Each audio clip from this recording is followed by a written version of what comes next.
안녕하세요. 안녕하세요. 저는 국제재활필라테스협회 대표 서재민입니다.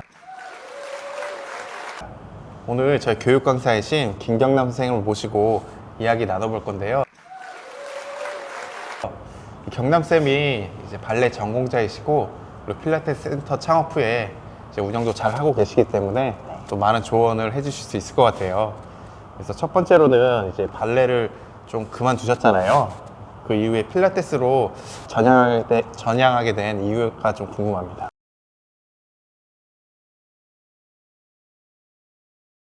우선 저는 발레라는 운동을 한 10년 정도 오랜 시간 동안 같이 해왔었고 지금도 네. 미련이 좀 많이 남아있기는 해요. 네.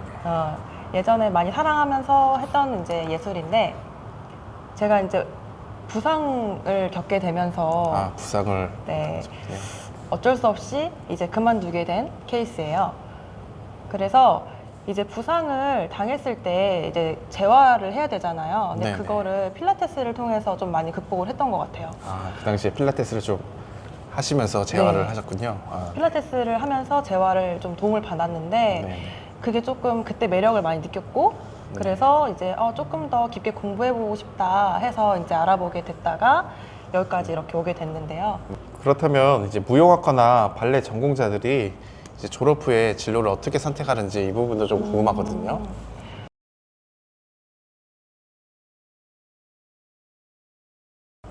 일단 크게 조금 나눠보면은 이제 무대에 서는, 그러니까 발레단을 가거나 네네. 아니면 직접 학원을 이제 차려서 제자들을 양성하거나 네네. 가르치는 네. 그런 선생님 길을 가시는 분들도 많이 계시고 네네. 아니면 아예 다른 길로 전향을 해서 네. 뭐 예를 들면 승무원이나 아니면 뭐 요가 강사나 아니면 이쪽 필라테스도 많이 오시는 것 같더라고요. 네네. 그래서 아예 다른 직업군으로 가시거나 발레라는 걸 하다 보면은 나중에 갔을 때 진로가 길이 엄청 많지는 않아서 네. 또 고민을 많이 하시는 분들도 계시더라고요. 그렇죠. 아무래도 진로가 그렇게 막 다양하게 있지는 네, 않잖아요. 그런 쪽인 것 같아요. 네. 그렇다면 이제 발레 전공자들의 이 필라테스 창업에 대해서 네. 어떻게 좀 생각하시는지 궁금하거든요.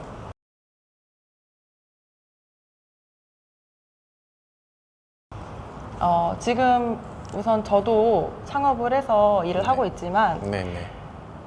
일반 분들이랑 조금 비교를 해보자면 네. 발레라는 거는 이제 전공을 하게 되면 아무래도 조금 어린 나이에서부터 네. 좀 혹독한 그런 훈련들, 트레이닝을 받게 돼요. 네, 몸을 많이 쓰죠, 어린 그렇죠. 나이부터. 네. 그래서 이제 아무래도 몸을 많이 사용을 해보신 분들이다 보니까 네네. 다른 사람의 몸을 관찰하는 눈도 조금 뛰어나신 분들이 많은 것 같고 그리고 동작들도 소화하는 게 아무래도 조금 빠르시더라고요. 네. 네, 몸을 많이 사용해 본 분들이 특징인 것 같아요. 네, 오시는 분들도 좀 무용 전공자가 많이 맞죠. 있으신데 네. 동작들이 훨씬 더 잘 나오시잖아요, 일반인 분들보다는. 그러니까요. 그래서 이제 그런 장점들을 가지고 있으니까 네. 필라테스라는 길에 어느 정도 이제 시너지 효과가 나는 것 같더라고요. 그래서 이제 뭐 발레를 약간 서브로 이제 가르치기도 하고 필라테스 네. 하면서 네. 아니면 접목을 시켜서 하기도 하고 네. 그런 거를 보면은 필라테스를 창업해서 하는 게 굉장히 좀 장점이 되지 않나 저는 그렇게 생각을 해요.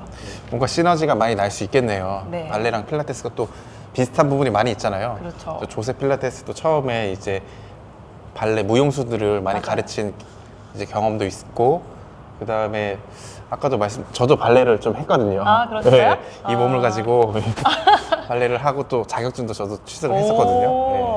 근데 이제 발레를 해보다 보니까 네. 느낀 게 이게 좀 부상의 위험에 많이 노출될 수밖에 없겠다 이렇게 느꼈거든요, 저는. 맞아요. 이게 움직임 자체가 좀 심미적인 거 아니면 예술적인 거를 좀 추구하다 보니까 네. 이 기능적인 움직임이랑은 좀 다르더라고요, 아무래도. 그렇죠. 맞아요. 뭐 갈비뼈를 조인다던가 그냥 팔을 올린다던가 좀 움직임을 표현할 때뭐 플리의 동작들이라든가 이런 동작들에서 좀 자체를 가동 범위를 좀 크게 가져가고 이런 부분에서 부상이 좀 많이 있을 수 있겠다 네. 그런 생각이 들었거든요. 근데 필라테스나 이제 저희가 배우는 기능적인 트레이닝은 좀 이런 맥락은 좀 다르잖아요. 좀 더 그렇죠. 재활적이고 이제 움직임에 조금 효율성을 추구하는 그런 것들이잖아요. 네. 그래서 제가 생각해도 이제 발레 전공자들이 이 필라테스를 배우면은 훨씬 더 시너지가 있을 수 있겠다 이렇게 생각했거든요. 네. 맞나요? 저는 맞다 생각해요. 아, 왜냐면 네. 이제 뭐 발레 필라테스 같은 것도 이제 하시는 분들 많이 뵀잖아요. 네, 네. 뭐 전공자들도 보고 아니면 아예 처음 하시는 분들도 많이 보는데 네. 생각보다 몸이 안 좋으신 분들이 굉장히 많더라고요. 아, 네. 그래서 발레 같은 경우는 뭐 관절 자체를 조금 무리하게 많이 사용하는 부분이 아무리 있다 보니까 네. 몸을 쓰는 분야니까 더 몸이 건강하지 않을까 이렇게 생각할 수도 있는데 실제로 보면은 오히려 조금 더 아픈 데가 많거나 네. 조금 다치는 경우도 많거나 네. 그런 부분을 많이 접하게 돼요, 실제로. 아, 그렇죠. 근데 이제 필라테스라는 운동은 그런 부분을 약간 잡아주는 네. 그런 포인트가 있는 것 같더라고요. 도움을 주는 측면이 그렇죠, 분명히 도움을 있겠네요. 주는 부분. 네. 그래서 그럼 마지막으로 이 발레 전공자들에게 좀 하시고 싶은 말이 있으신지 좀. 발레를 전공을 했는데 네. 진로 때문에 좀 고민이 있으신 분들이 계시다면은 네.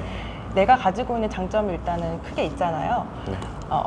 몸을 많이 사용해 봤고 그리고 남한테 좀 건강한 부분을 조금 더 선사하고 싶다, 영향력을 끼치고 싶다 그런 생각이 있으시다면 필라테스를 통해서 조금 네. 그런 부분을 보완하는 게 네. 어떨까 하는 생각이 개인적으로는 있어요.